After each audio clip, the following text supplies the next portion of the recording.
Welcome to the Retire Mentality channel. This is a place where we want to change your mentality about retirement. We talk a lot about real estate investing, creating passive income, stock investing, just ways that you can create passive income in your life so you can get out of the rat race and retire as soon as you can. And I talk a lot about real estate investing, and a lot of my videos are about helping new real estate investors with ideas on how to buy properties, how to remodel properties, and things like that. So I have a house I'm working on in Puerto Rico right now, and I couldn't find any bed frames that I like. I want sturdy, solid bed frames for rental properties that are gonna last and are gonna, you never know, what kind of abuse they might get. So a lot of the cheaper ones in the stores, they're made of particle wood, and for $300-400 you're paying for some of these things. I can never find bed frames I like, so I tend to make bed frames for some of my vacation rentals. So that's what this video is about. I went out and I haven't done this design before. This is a new design for a floating king size bed frame. So that's what we're gonna do today, and I'm gonna get into it. I'm gonna show you exactly what I did right now. But if you stay till the end, I'll show you the actual receipt from the Home Depot of everything that I bought, and you can kind of use this as a materials list as well. So stay to the end and I'll show you that. I actually did this in one trip to the Home Depot, which is amazing for me. Well, almost in one trip. But anyway, I'll show you how I built the bed, and then at the end of the video, I'll show you how much it cost, and I'll show you the materials list. So here we go.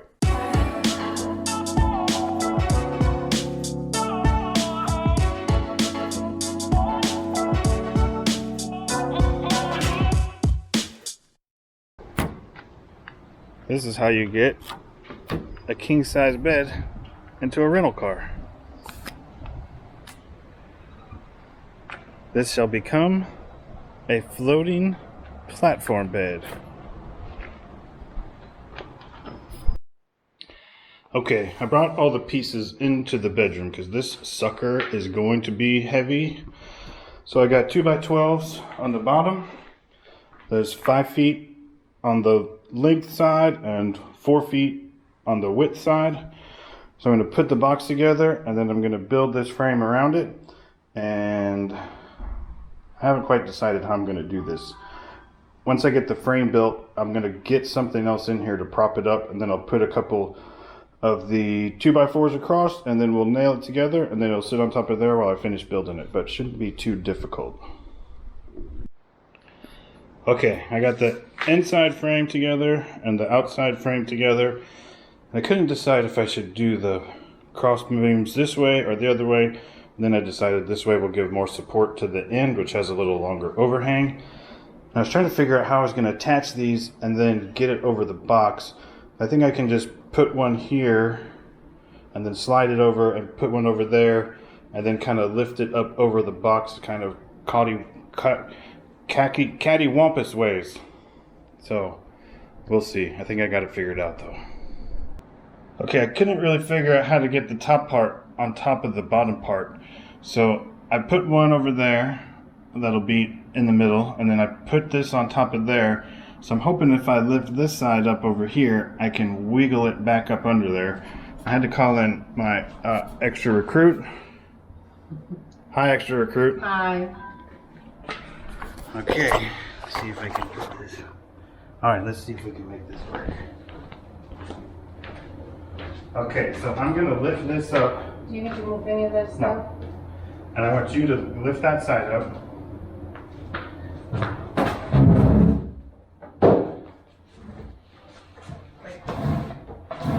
it's gonna work.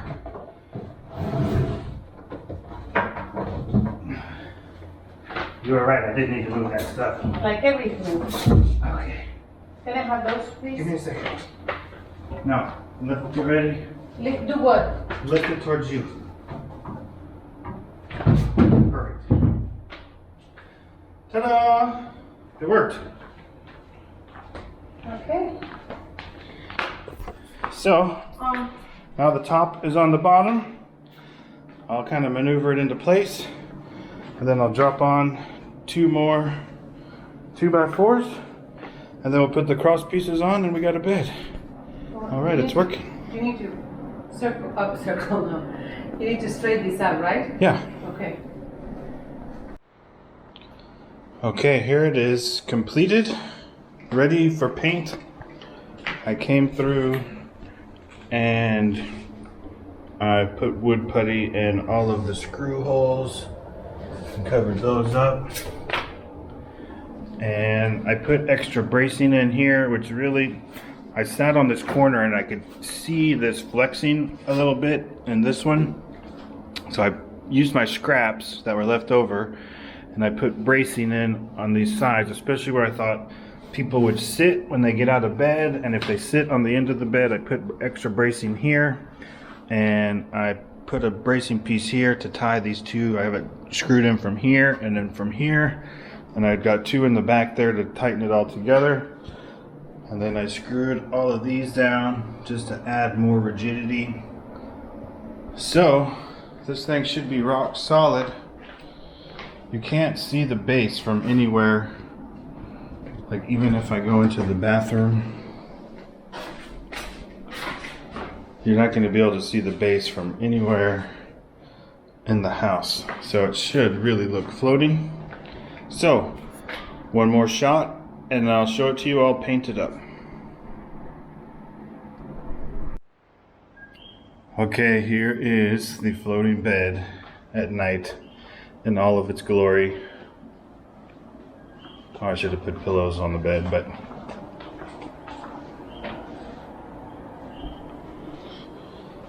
can't see the base from anywhere. And where did I put the remote? Let me turn out. I have a matching light up here that does 3 different colors. But when I turn it off, ooh, look at her float. Looks good. So, this is how it turned out. And I guess I'll turn the light on. So bright. I painted the barn door the same black. It's black magic. So, looks good.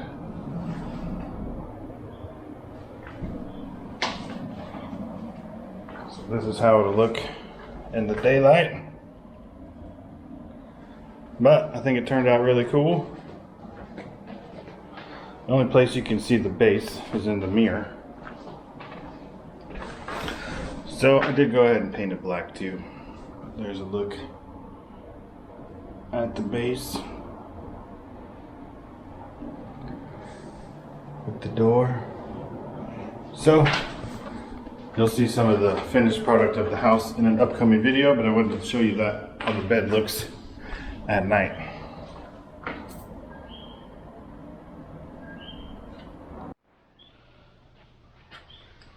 This is the amount of waste that I ended up with after constructing the bed. So if you follow my plans, you'll basically use everything you buy.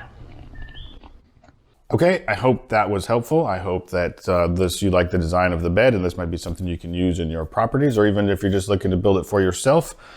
Here is my handy dandy Home Depot receipt. It was $179 in materials. I don't know if this will work or not. $179 in materials.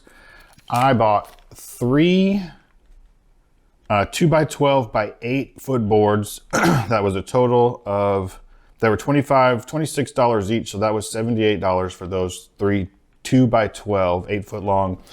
And pro tip here, I bought just a small, like 8 or 10 inch compound miter saw that I had Amazon deliver so I could build these beds. So there's no way that thing would have cut through this 2x12. So luckily, I was smart enough to have the Home Depot cut the boards while I was there. And I hadn't really decided on the exact design or dimension, so I had to make a decision on the fly. I went with 5 foot on the long portions and 4 foot on the width portions. So I just had the Home Depot. Either way, I could cut one exactly in half, 4 foot and 4 foot. And then I had the 2 5 foot pieces, and then the 2 extra 3 foot pieces I ended up screwing together and using as the brace in the middle of the bed. So 1 box of 3-inch deck screws, and when I got finished, I had 1 screw left over, so that was perfect. And then I bought 11 of the 1x2 by 8 inch furring strips. And I think I made the bed about an inch too long. So I went back and I bought 3 extra 1x2s just to put them at the very end so that they stacked all together so it looked solid for that little piece. I didn't want you to look through and see your feet. So I put extra furring strips on the bottom to cover that up so it looked like there was a solid platform under the mattress. I had I thought I used 2x6x8s for the sides. They charged me for 2x8s, and I'm back in St. Thomas now, so I can't go measure. So whether you use 2x6s or 2x8s, whatever, I bought 4 of those for the perimeter of the top part of the box. Those were $11.12 each, so that was $44. My furring strips on my receipt here for 11 of them was $15, and like I say, I bought 3 more, so that was $18, call it 20. And then the 2x4s, I bought 5 of those. That's $6.23 a piece. That was $31. So that was a total of $180 plus tax. I was right at $200. I did go back and buy another box of 1.5 inch screws to put the furring strips on. That was another $8. So the whole thing cost me $210 to build the bed. And the tools that I needed was just a chop saw and a drill, and I bought a palm sander. Oh, I did buy sandpaper too. So $5 in sandpaper. I did sand everything down once I put it together so that all the corners and everything were nice and no splinters. So that's it. That's how I built the bed. $210. You need a chop saw, a screw gun, and a palm sander. That's it. That's all the materials that you need. And you can build it. And $25 for the lights.